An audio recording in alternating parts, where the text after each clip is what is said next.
Hola, yo soy Carolina Morán Curiel y voy a explicar la historia de la humanidad desde el socialismo científico. Comenzaremos con la historia universal, que está dividida en dos: prehistoria, tiempo largo, e historia, tiempo corto, por Fernand Braudel. Entonces, Cristóbal Serrarius propone Edad Antigua, que va desde el 3500 al 476. Después tenemos la Edad Media, que es del 476 a 1453. Y después seguimos con la Edad Moderna, que es de 1453 a 1789.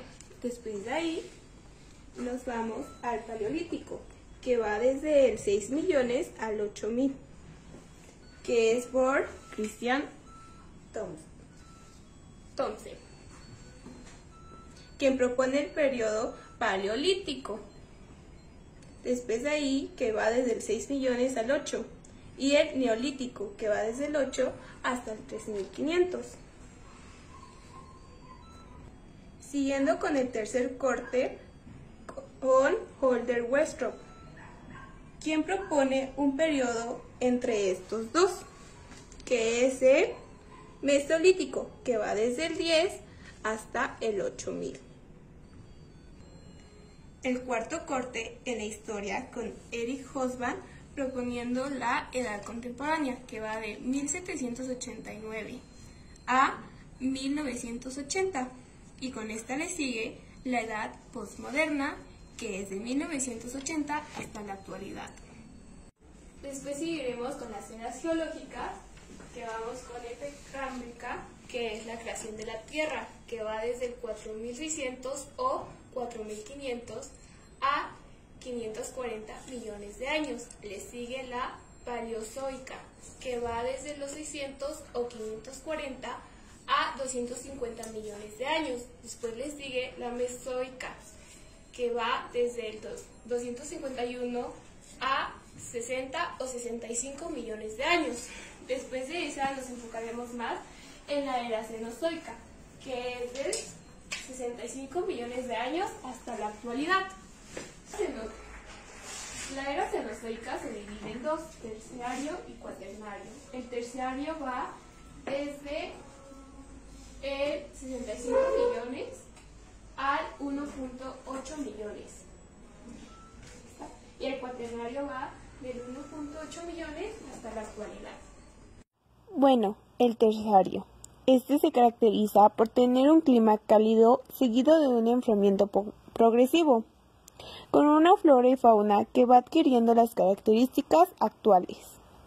Y el cuaternario es caracterizado por la transición de un clima gélido a un clima más cálido, con una flora y fauna como las que conocemos. El término de terciario y cuaternario fueron propuestos porque se encontraron sedimentos en el norte de Italia dividida en 4 formaciones. Los climas del terciario son Paleoceno, que es del 65 a 54 millones de años, Eoceno, que es de 54 a 33.7 millones de años, y el Oligoceno, que es del 33.7 al 26 millones de años. Después le sigue el Mioceno, que va desde el 26 millones de años al 7 millones. Empezamos desde el Mioceno porque aquí es cuando aparecen los primeros géneros humanos, caracterizado por tener un clima cálido seguido de una gradual reducción de temperatura, generando que los bosques templados o tropicales empiecen a disminuir por sabanas y desiertos, con flora y herbácea y fauna caracterizada por el dominio de los mamíferos, con los antecesores de los camellos, rinocerontes, jirafas, caballos y elefantes.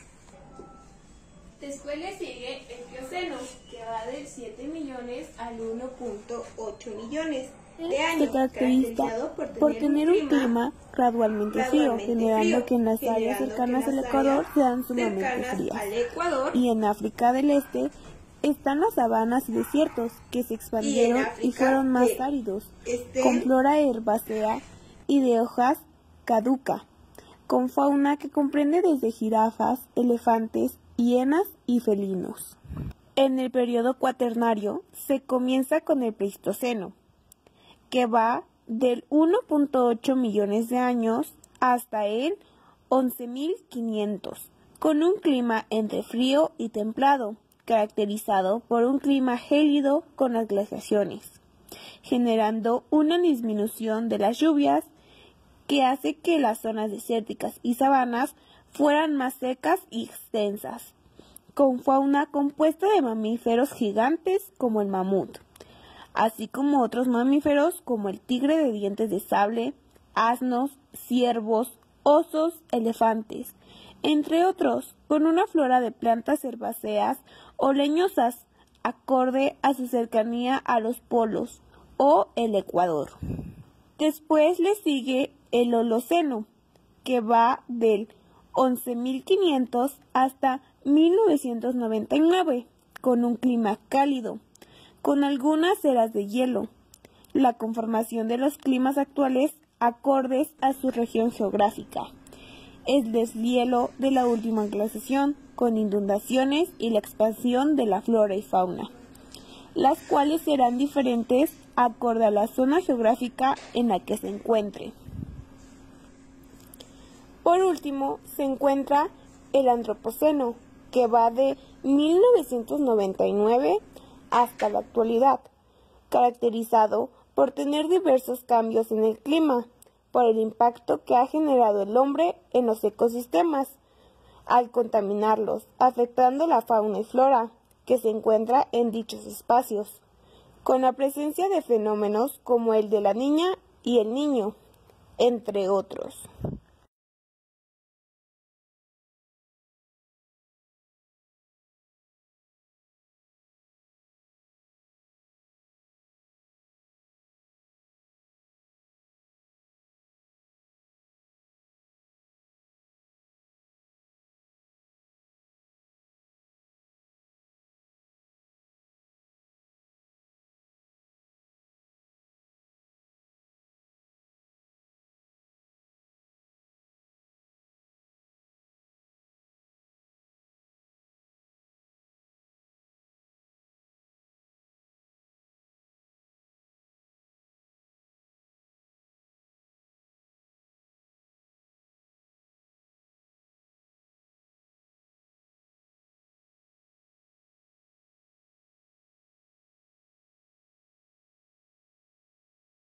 Después ocurre otro periodo interglaciar, seguido de la glaciación de Riss, que va del 2000 al 140.000, culminando con la glaciación que va del 80.000 al 11.500, en la cual el enfriamiento no fue uniforme en todo el planeta, ya que algunas áreas que quedaron más frías que otras.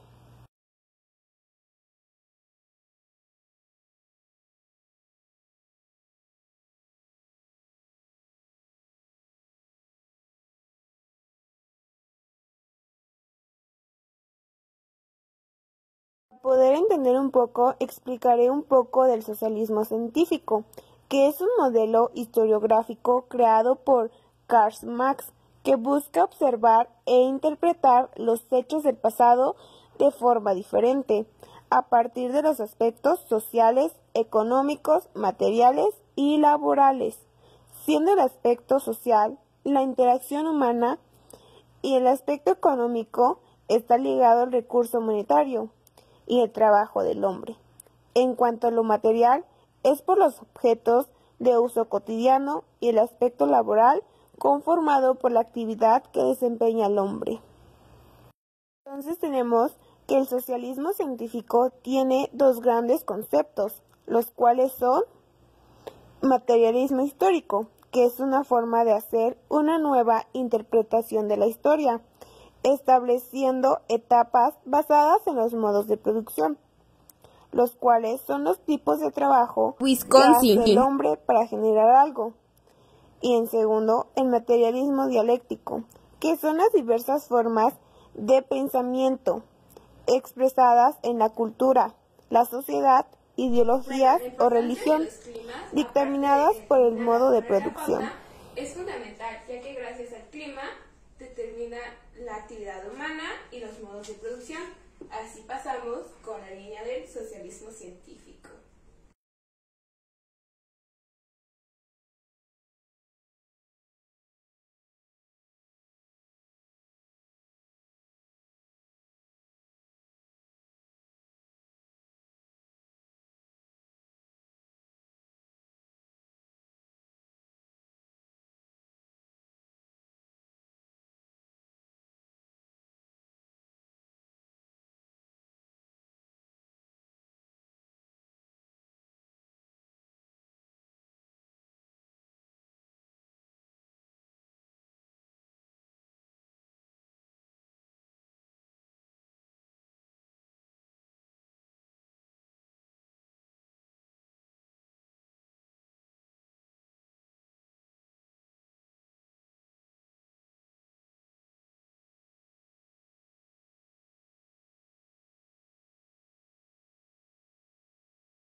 Ocho mil.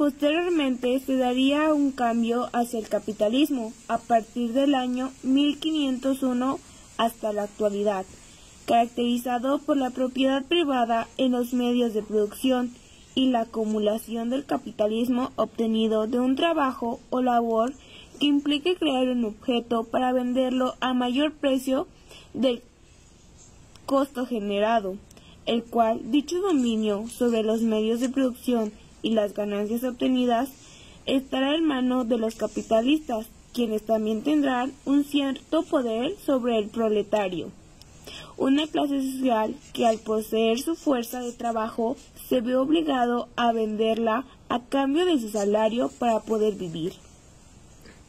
Pero también se desarrollará el socialismo a partir del año 1867, en el cual la propiedad de los medios de producción será de forma colectiva, donde no se permitirá la acumulación del capital u de objetos cuya riqueza será distribuida de forma igualitaria para todos. A partir de ello se buscará alcanzar el comunismo, un modo de producción propuesto por Lenin, que es utópico al no alcanzarse todavía, en el cual no habrá una sociedad sin clases, sin propiedades privadas de los medios de producción, la imposibilidad de generar riquezas con una economía manejada por el Estado, y cuyas relaciones sociales serán de cooperación.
Entonces tenemos que los modos de producción nos van a ayudar a comprender más el materialismo dialéctico de cada género, que son los homínidos, tropos, pithecus, homos, neandertal y sapiens. Con los homínidos, cuyo nombre es un término usado para indicar que algo tiene los rasgos que le hacen pertenecer al linaje humano.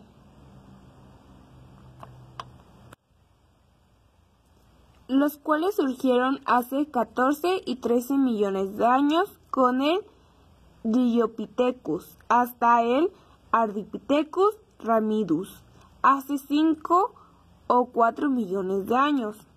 Este género vivió en los climas cálidos y templados de una parte del Mioceno, en los bosques tropicales que había en África, hasta que con la falla del Rift generó que se desarrollaran las cadenas montañosas que generarían un clima más seco en la zona este, derivando en la desaparición de los bosques por desiertos y sabanas. Sobre su interpretación en base al socialismo científico en el materialismo histórico, este género no tenía un modo de producción debido a que no realizaban un trabajo más allá de ser recolectores de frutos proveniente de los árboles, llevando un estilo de vida arborícola. También vivirían parte del Plioceno en un clima frío, árido y seco, con la expansión de los desiertos y sabanas, con una flora caracterizada por las plantas herbáceas, como los matorrales, y una fauna compuesta por los ancestros de jirafas, rinocerontes, elefantes, entre otros. Entonces los homínidos en el modo social pues no tenían una comunicación como tal concreta, pero sí se llegaban a comunicar, ya que estos trabajaban pues por manadas o grupos, aunque como tal no tenían pues un pensamiento bien estructurado, ya que ellos solo se llevaban por la recolecta de frutos, que pues obviamente eran para que ellos pudieran sobrevivir, y se los dividían. Así que cabe recalcar que estos pues no tenían clases sociales y no estaban divididos por esta. Y en el aspecto militar, como ya habíamos dicho anteriormente, como no tenían clases sociales, pues no tienen nadie que los lidere o les diga qué hacer, así que pues solo se defendían por ellos mismos. Bueno, en el aspecto religioso, como no tenían un pensamiento concreto o pues no se detenían a pensar en los demás o qué había en su alrededor, pues no tenían como tal una religión. Bueno, y en el aspecto cultural, al no tener bienes materiales, pues estos no podían compartir su cultura, pues aparte de que no tenían. Posteriormente surgirían los tropos, cuyo nombre significa rumbo o dirección, los cuales surgieron en el 7 millones con el Satyranthropus tachadensis, hasta el 550.000 con el Sinanthropus pekinensis, hasta el 250.000. Los cuales vivieron parte del Plioceno, con un clima gradualmente frío y seco, en las sabanas y desiertos, con una flora escasa de plantas de herbáceas y una fauna que aumentó en especies, como elefantes, jirafas y felinos. En cuanto al materialismo dialéctico, al dedicarse en la búsqueda de alimentos para su satisfacción, además de ser nómadas, generó que no tuvieran el tiempo para la generación de un pensamiento más allá de su sobrevivencia. En el aspecto social, al no tener como tal un acercamiento hacia los otros individuos, pues no tenían alguien que los liderara o pues un guía. En el aspecto militar, este género aún no tenía una institución o método de defensa que generara la seguridad de todo un grupo ante los depredadores. Sin embargo, arrojaban las piedras que encontraban en caso de estar en una situación pues de ataque. o peligro. En el aspecto religioso, al dedicar su tiempo a conseguir los bienes necesarios para su subsistencia, aún no generarían un pensamiento sobre la explicación de los elementos de su entorno y conformarían una religión, así que no conformaron una religión. Y en el aspecto cultural, al solo recolectar alimentos para sobrevivir, impidió la generación de bienes materiales y costumbres, tradiciones, vestimentas, gastronomías, entre otros, para ser transmitidos de generación en generación.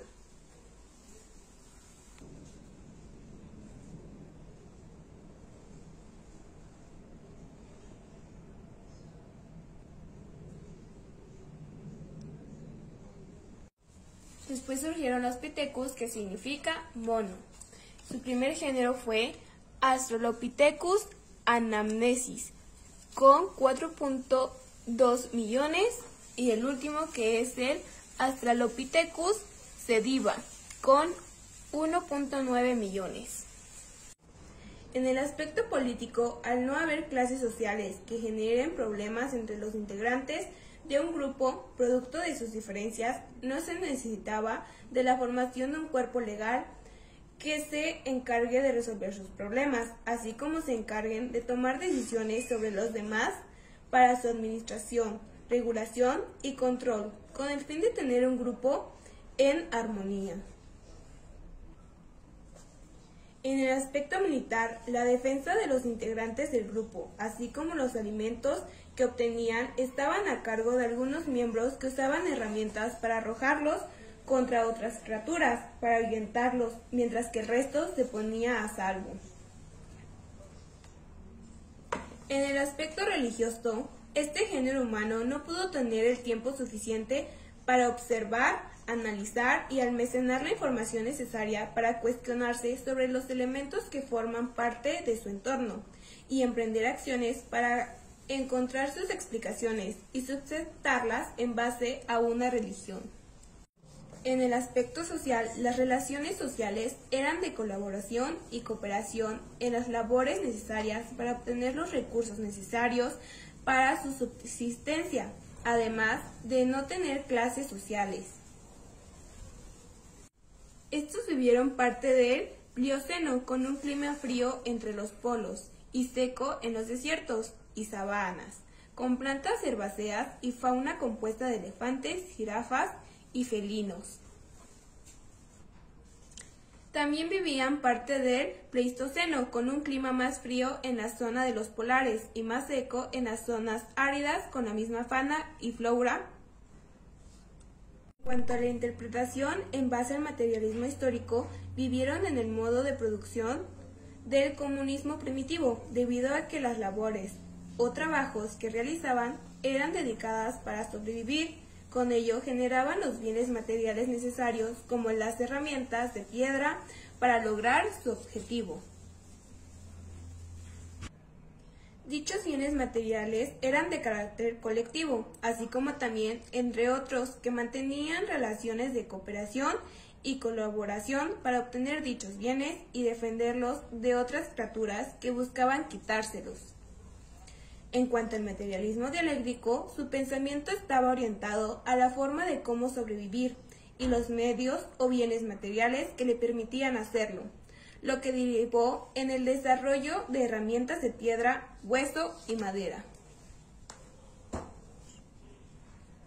En el aspecto social, las relaciones sociales eran de colaboración y cooperación en las labores.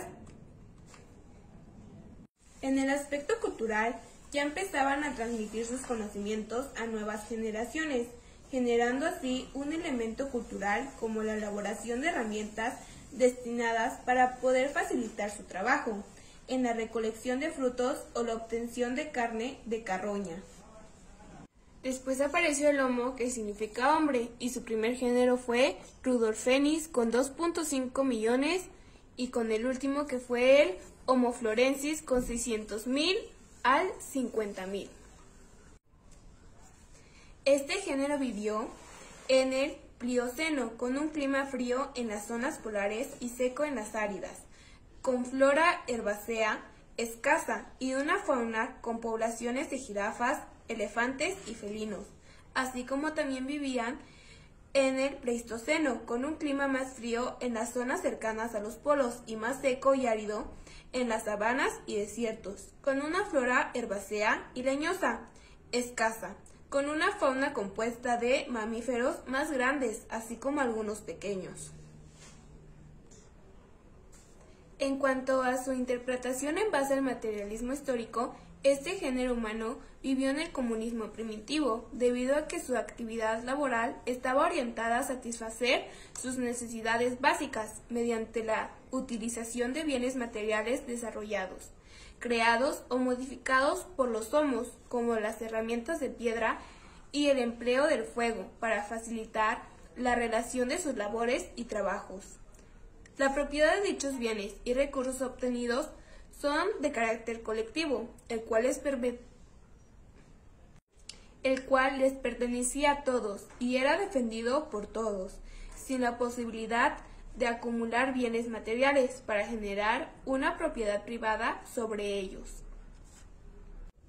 En cuanto al materialismo dialéctico, su forma de pensar estaba orientada a cumplir con la satisfacción de sus necesidades básicas para poder sobrevivir, destinando su tiempo para pensar en la forma de facilitar dichas labores, pero sin poder reflexionar o pensar en lo que pasaba en su entorno, sin que tuviera relaciones con la supervivencia. En el aspecto social, las relaciones sociales eran de cooperación y colaboración, así como también empezaban a tener relaciones poco a poco más profundas con el resto del grupo, debido a que entre ellos realizaban las labores necesarias para conseguir los recursos que les permitían sobrevivir, además de que se evitó que se formaran los elementos necesarios para la formación de clases sociales. Después sigue el Neandertal, cuyo nombre significa hombre del valle del Neander, aparecido en el año 750 o 500, con el abeliense hasta el asiliense en el año 10.000, los cuales vivirían parte del Pleistoceno, con un clima más frío en las zonas polares y más seco en las zonas áridas, con la misma fauna y flora de las regiones secas, pero en las cercanas a los polos, con fauna compuesta de mamíferos más grandes, así como también vivirían en los primeros años del Oligoceno, con un clima más cálido a nivel global, con deshielos e inundaciones en los climas, y la flora y la fauna, que serían de diversas, acorde a una región específica. En cuanto a su interpretación en base al materialismo histórico, este género humano viviría en el comunismo primitivo, en el cual, durante la época de los fríos de las glaciaciones, sus labores estarían enfocadas a la obtención de los bienes materiales y recursos necesarios para sobrevivir, las cuales serán de carácter colectivo al ser obtenidas y repartidas entre todos los miembros de la comunidad. A su vez, se evitó la acumulación de bienes materiales. Este género humano, al no poder cazar por las condiciones climáticas que le impedían salir, implicó que para su subsistencia empezaran a practicar el canibalismo para poder sobrevivir. Y en cuanto al materialismo dialéctico, al estar en las cuevas empezaron a formular pensamientos orillados no solo a la parte de desarrollo de bienes materiales o formas de poder lograr conseguir satisfacer sus necesidades básicas para vivir, sino que también, por último, surgió el género del Homo sapiens, cuyo nombre significa hombre sabio, el cual surgió hace 160.000 o 90, con el Homo sapiens y Dalton, hasta la actualidad con el Homo sapiens, que surgió hace 100.000 años. Vivieron parte del Pleistoceno con un clima más frío en las zonas polares y más seco en las zonas áridas, con la misma fauna y flora en las regiones secas, pero en las cercanas a los polos, con fauna compuesta de mamíferos más grandes, así como también vivirían en el Oligoceno, con un clima más cálido a nivel global, o deshielos e inundaciones en algunos climas, con fauna y flora diversa, que se vería acorde a una región específica. Actualmente siguen viviendo en el Antropoceno, donde a pesar de que la flora y la fauna sigue aumentando, estas serán afectadas por el impacto del hombre en los ecosistemas por la contaminación, generando la existencia de especies animales que aumentó en el calentamiento global, entre otros fenómenos. También empieza la acumulación de bienes. Las especializaciones de trabajo que desempeña cada persona, así como empezar a tener la pertenencia particular sobre las tierras, que impulsaría que la propiedad sobre los medios de producción y las tierras fueran privadas. Entonces estos géneros también pasarían por la burguesía, el capitalismo social y, por último, el socialismo. En cuanto al materialismo dialéctico, este género humano, con una capacidad más mejorada del cerebro, permitiría ampliar sus pensamientos en torno a encontrar explicaciones sobre el origen o el porqué de las cosas, justificando sus respuestas mediante religión o la ciencia, además de pensar en la manera de mejorar o desarrollar herramientas, bienes materiales o modos de producción que facilite una mejor realización de las labores o trabajos que desempeñan los miembros de una sociedad. Y así es como se genera el tránsito del comunismo primitivo al esclavismo, donde las clases sociales con más poder adquisitivo económico, al tener los medios de producción y las riquezas obtenidas, ahora necesitarán de personas que trabajen dichos medios al estar ocupados en otras labores, y dichas personas serán los esclavos. Los esclavos serán la clase social menos poderosa, al no tener el control sobre los medios de producción, siendo vulnerables a ser secuestrados y vendidos a las personas con más poder que ellos, realizando los trabajos de las personas de las clases altas. Ya no pueden ser empleados los medios de producción proporcionando por su amo para obtener y generar algún producto o bien material que más tarde se lo dará a su amo. Después este género transitará hacia el feudalismo, en el cual los reyes, emperadores, y ahora destinarán grandes porciones de tierra a personas de menor jerarquía, que tengan la capacidad de defender dichas proporciones de tierra, así como otorgarles títulos nobiliarios a cambio de jurarles lealtad y ayuda al rey. Bueno, en el aspecto social de los Homo sapiens se fueron adaptando a cada modo de producción, desde el comunismo primitivo hasta el socialismo, y fueron pasando por estas etapas, que primero fue el comunismo primitivo, después el esclavismo, que pues ya sabemos que el único que tenía el poder y los bienes pues era el que mandaba. Después seguimos con el feudalismo, que pues ya anteriormente ya lo habíamos dicho, que pues el que tenía las tierras era el que mandaba y tenía sus siervos, que eran los que trabajaban la tierra. Y después con el capitalismo. Y por último, el socialismo, aunque el comunismo todavía pues es utópico, ya que pues no se ha realizado. En estas se presentaron grandes revoluciones, como fue la falla del Rif, que caminaban en 4 y después tuvieron que pues bajar y empezar a caminar en 2. Después le sigue el hipedismo, en donde empezaron a usar herramientas y empezaron a descubrir el fuego. Después sigue la agricultura y ganadería, junto con el lenguaje, que lo empezaron a perfeccionar. Ahora pasaremos con las construcciones megalíticas, que la primera es Menhir, en el 6000. Viene del bretón men, piedra, y hir, alargado. Es un gran bloque de piedra alargado en estado natural o regularizado parcialmente, colocado en forma vertical sobre el suelo. Entonces Entonces tenemos que este era un marcador terrestre.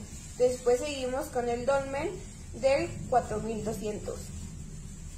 Este es una tumba colectiva en donde empezaban a poner piedras de forma vertical y horizontal para hacer como una cubierta en donde ponían los cuerpos en el centro y eran enterrados. Después está el cromlech en el 2000 o alineamiento rituales. Viene del término galo, utilizado para nombrar las construcciones megalíticas realizadas con alineación de menhires, dispuesto en forma cuadrangular, rectangular, ovalada o en forma de U. Estas estructuras se diferencian de los alimentos con los que se van frecuentemente asociados. Otro tipo de alineación ritual es denominada henge, nombre del sur de Inglaterra, de forma circular, elipsoidal u oval, delimitados por bloques de piedra o postes de madera, rodeados por zanjas y muros.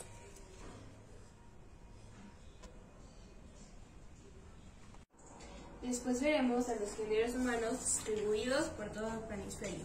Empezaremos con los homínidos, que empezaron en Kenia y Etiopía. Después de eso empezó la falla del Rift y empezaron a migrar, que fue Namibia, Turquía, Pakistán, Tailandia y Vietnam. También emigraron a España y Roma. Y algunas especies a China. Después le sigue el tropos, que empezaron en el Chad, Kenia, Etiopía, en Condraúl, que es en África, y Pekín, China, e Indonesia.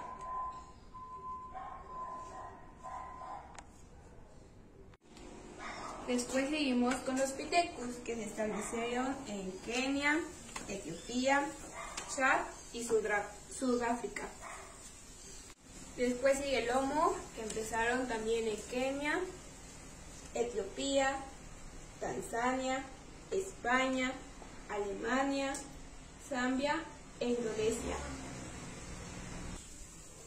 Después sigue el Neandertal, que se ubicó en Francia,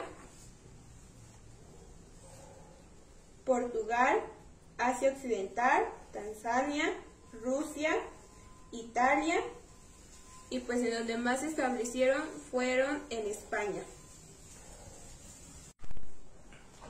Después está el Neandertal, que se ubicó en Francia, donde está pues la mayoría de las especies, Asia Occidental, Portugal, Tanzania e Italia. Después sigue el Homo sapiens, que sus primeras especies se ubicaron en Sudáfrica, Francia y Etiopía. Después de ahí se empezaron a distribuir en toda la zona terrestre, que está marcada por lo amarillo. Egipto, cuyo nombre significa mención del espíritu Ata o tierra negra, cuya construcción son las pirámides de Keops, Kefen y Miserino, cuyo uso era la demostración de los poderes económicos que poseía el faraón, al tener el control sobre los bienes materiales y los medios de producción necesarios para su construcción, así como tener los esclavos quienes tendrían la labor de construir las pirámides. Mesopotamia, que significa tierra entre ríos, cuya construcción, que son los jardines colgantes, cuyo fin era la demostración que tiene el monarca sobre el control que tiene sobre los bienes materiales, monetarios y los medios de producción, además de las personas que construían un complejo que es parecido a un paraíso en el desierto para su esposa. Con los fenicios, cuyo nombre significa púrpura o rojos, tenían como construcción la ciudad de Tiro, que es la demostración de un complejo que tiene el fin de ser usado para realizar actividades comerciales, como el tinte de color púrpura, de uso exclusivo para la realeza y la nobleza en el Mediterráneo. Sobre los hebreos, cuyo nombre significa hijo de Abraham, la construcción representativa en el templo de Salomón, que si bien tiene fines religiosos, es una demostración de la forma en cómo las clases gobernantes logran convencer a las clases más bajas de trabajar en la construcción de templos.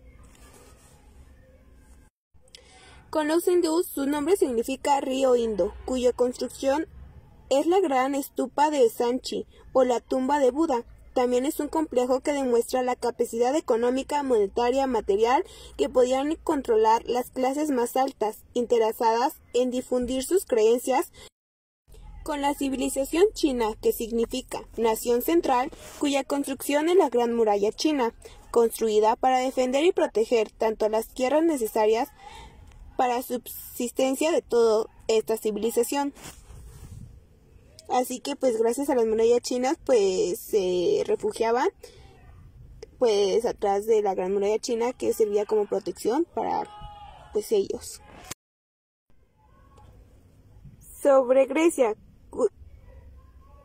cuyo nombre significa tierra de los griegos, cuya construcción es el templo de Artemisa, el cual, si bien tiene fines religiosos, también sirve para entender cómo las clases que tenían el poder de construir este tipo de complejos destinados a propagar o difundir una religión. Por último tenemos a Roma, cuyo nombre significa fuerza, la cual tiene como construcción el Coliseo, que a pesar de tener el fin de ser un centro de entretenimiento, es una demostración del poder que tienen las personas interesadas en la construcción de este complejo.